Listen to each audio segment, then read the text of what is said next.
What's up, spectators? Welcome back. Let's play Professor Layton and the Unwound Future. Now, I know at the end of the last video of the last series, which was Diabolical Box, I was playing the Lost Future, but that copy I got from Germany is crap and it doesn't work. The cartridge is completely broken. So I quickly ordered another copy, which is the Unwound Future. It came actually really quickly. It's a brand new copy, so naturally it's working. That'd be really weird if it didn't.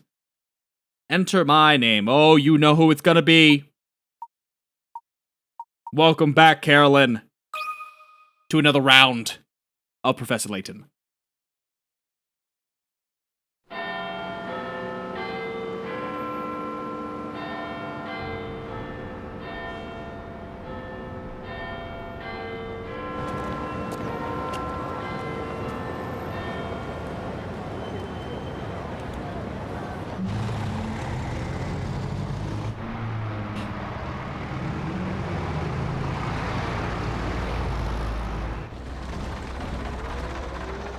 It just doesn't seem to add up, Professor. I honestly thought you were pulling my leg. What? I wouldn't dream of it.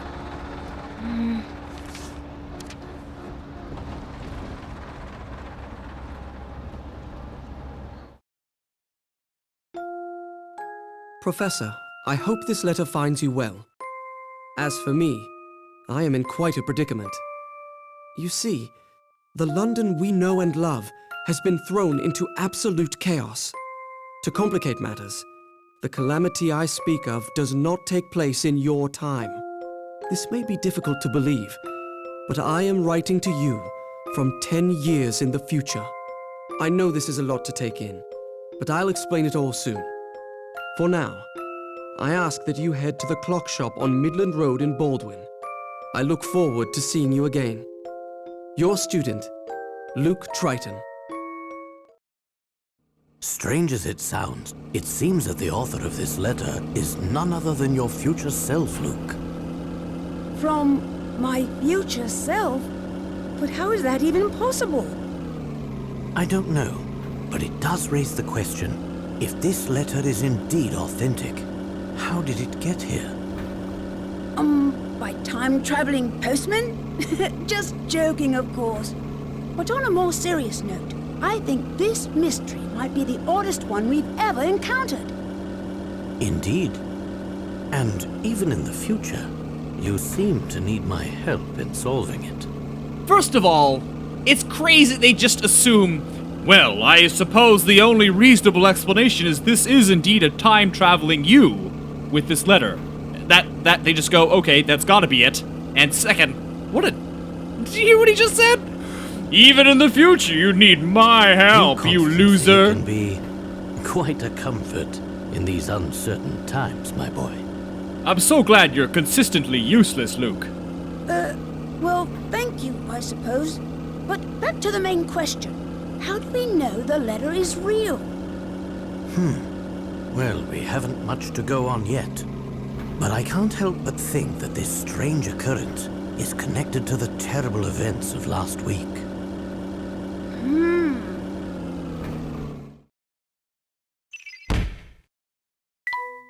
A letter from the future! Professor Layton has received a letter from the unlikeliest of places. The future! The author claims to be Luke writing from 10 years in the future, but how is that possible? It all started about a week ago. Using a six-dimension alpha distributor, I was able to guide a concentrated stream of Hammer particles through a temporal vortex, more commonly known as a wormhole. This stream of particles allowed me to divine the terminal points of the vortex. Armed with this information, the next step was to artificially distort the flow of time and generate a massive magnetic field via a Sula coil. Once the magnetic field is firmly established, one has the ability to quite literally punch holes, or hive gaps, into the very fabric of space-time. After this crucial step, it is simply a matter of constructing an energy gate. Hey, Kelmy's lost weight. Maybe. Quite the spread we have here, Inspector. Is this the first time I've ever heard Barton's voice? No way, right? We must have heard it in, Layton Cross Ace Attorney. Ace Attorney cross Layton. Whatever the order was. Though it does make me wonder what we did to deserve invitations to such a feast. It's obvious, Barton. I'm an influential man in the world of law enforcement. It's only natural I'd be invited to an important event such as this. I suppose that's possible. Possible, you say? Probable. Highly probable, sir. Yeah, kick his ass, Kelmy. Look at the size of that clock. Well, the food is certainly nothing to write home about. Sorry you feel that way, sir. I think it's quite scrumptious myself. Bah, this over-salted chop and pile of wilted greens has nothing on Amelie's cooking. If that's your feeling, sir, I'd be happy to relieve you of that, burden. Now, see here, Barton, if you don't return my chop to me at once, I'll have you driving a desk next week. It would be worth it. This roast is simply delectable. Oh, this food is simply dreadful, Bill. Do get this over with quickly so we can leave. Oh, yes, dear. I have to say, I feel a bit out of place here, Professor. That's quite understandable, Luke. I'm sure most people would feel the same way in the presence of the Prime Minister. Hey, look! I think I see Inspector Chelmy over there. So, Professor, what do you think about this whole event? Do you believe that someone has really built a working time machine? I'm not entirely sure. Still, if it proves to be true, can you imagine the stir it will cause in the scientific community? Well, I, for one, am very excited. Though you don't sound entirely convinced, Professor. Anything's possible, Luke. But I won't be convinced until I've seen the contraption work for myself. Layton, look! It's got a big clock on it. Therefore, it's got to be a working time travel device. Big clock. Steam. And I must confess, something about this entire presentation seems a bit off. Why do you say that? Ah, of course. That must be your famous intuition talking, huh? That's one way of putting it, but enough speculation. Look over there, Luke. That guard? What about him? He seems to be looking for a man who snuck into the event uninvited. Oh, so we have an intruder in our midst. It's a lot of assumptions, man. How do you know that? Oh, wow, that's a very... I feel like one accidental slap and you can break his nose. This is not going to go over well. You look troubled, sir. Might we be of any assistance? Oh, yes, please. You see, I've just received a report of some untoward behavior. Hoo-da-boo! There's an uninvited guest at the event, but the guard has received a few clues as to his whereabouts. His table is next to one with a red flower. His tablecloth is a different color than any next to it. Oh, and his table isn't decorated with a yellow flower. Next to means tables connected by dotted lines. Take the guard to the intruder's table. I'll use the stylus to drag the guard. Yes, okay. I like this music box style song.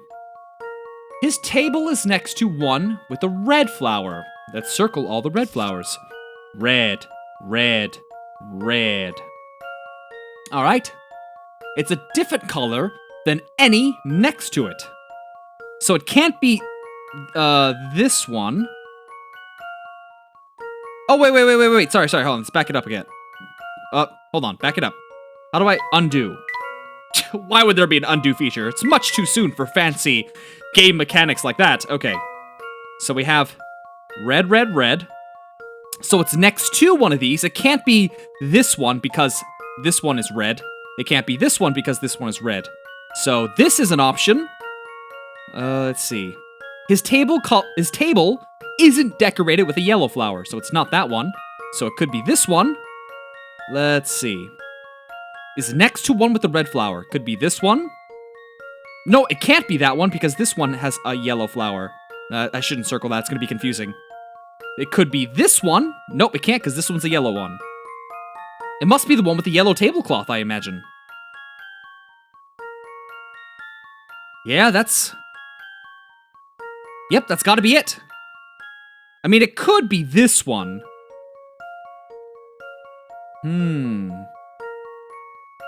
But it could also be this one, couldn't it? Oh, his tablecloth is a different color than any next to it. Oh, I'm sorry, I read that wrong. His tablecloth is different color. No. It could be this one. It's next to a red. The tablecloth is a different color. That's gotta be it, actually.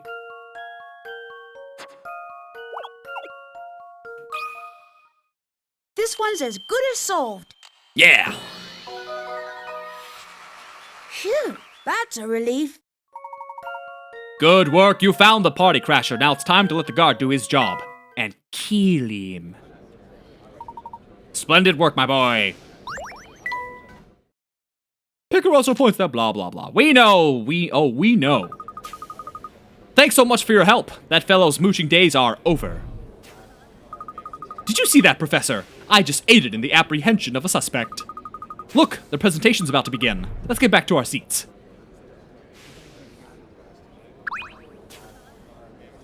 Ladies and gentlemen, What a fantastic voice. thank you for taking part in an event that will undoubtedly go down in scientific history. And here to demonstrate mankind's first time machine is its creator, Dr. Alan Stangun. Stun gun? I like that name. Thank you, my esteemed colleagues.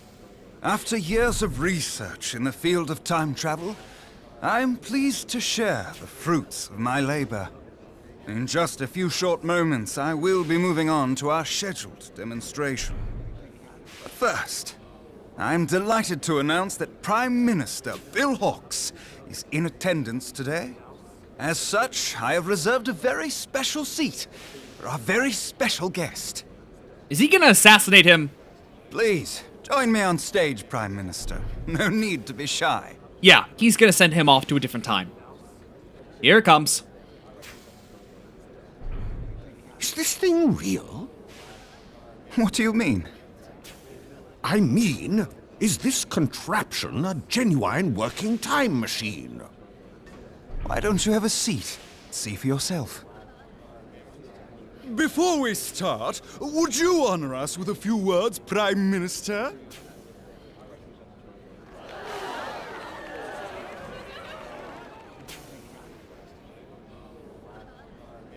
Good afternoon, everyone. Today is a monumental day, not only for our great nation, but for the entire human race. Since the beginning of time, we humans have strived to transcend our natural limits. We have conquered the skies and the seas, and we have even traveled to outer space. But the one frontier that has always eluded us is time. Indeed, traveling through time is a dream many thought was out of reach for humanity. Until now. Ladies and gentlemen, I hope you will join me in ushering in a new era for mankind. It was a little cliche. Ushering in Thank you eras. for those words, Prime Minister. And now for the moment you've all been waiting for. Please take it away, Dr. Stangun. I have just one more request before we start. I'd very much appreciate the Prime Minister's assistance in this demonstration. What do you say, Mr. Hawks? What? I assure you, there's no cause for concern. How would you like to go 3 billion years in the past? But I was under the impression that I would merely be observing the proceedings. Ah, well, do forgive my presumption. It was never my wish to make you uncomfortable.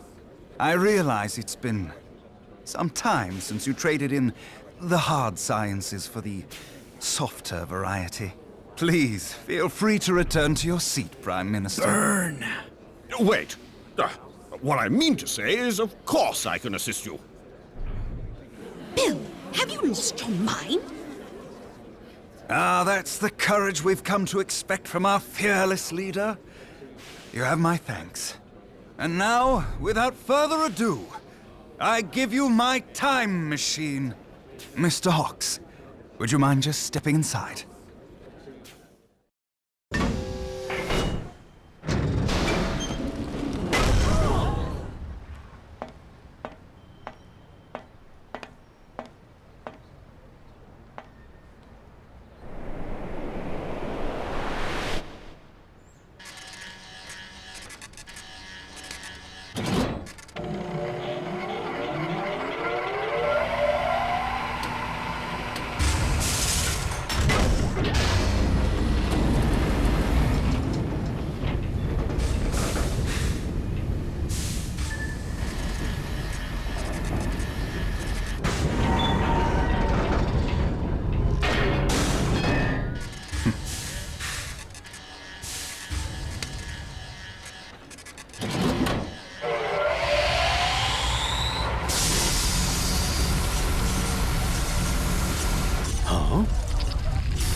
Just happened?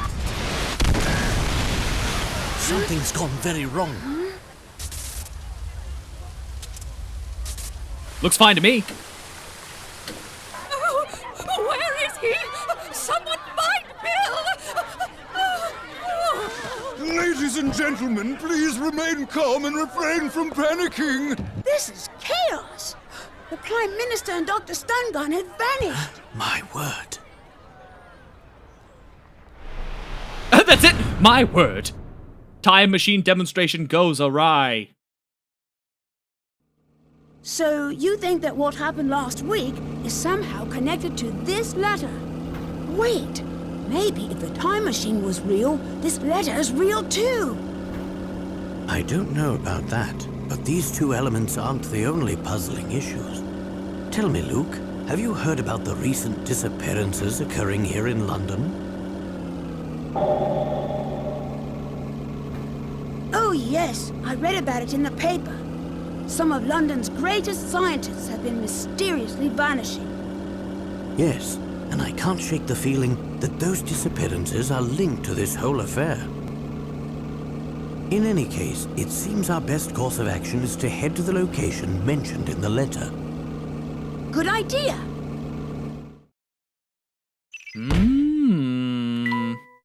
Prime Minister Bill Hawks mysteriously disappeared during the time machine demonstration. No trace of him was found, so where could he possibly be now? Dead.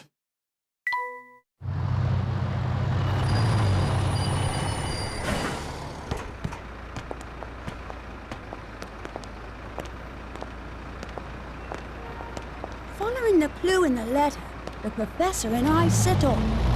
What awaited us was one of the biggest mysteries we've ever encountered.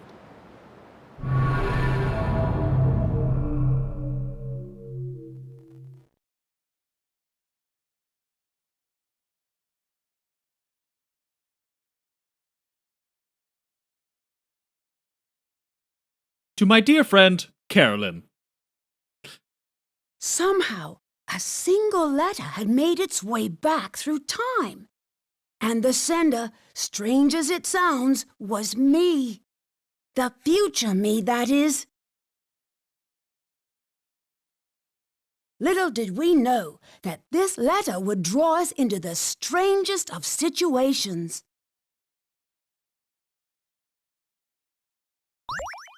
Ooh.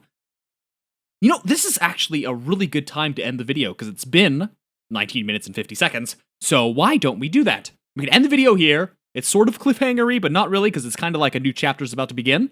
So stay tuned for the next one. and I'll see you all tomorrow. Bye-bye!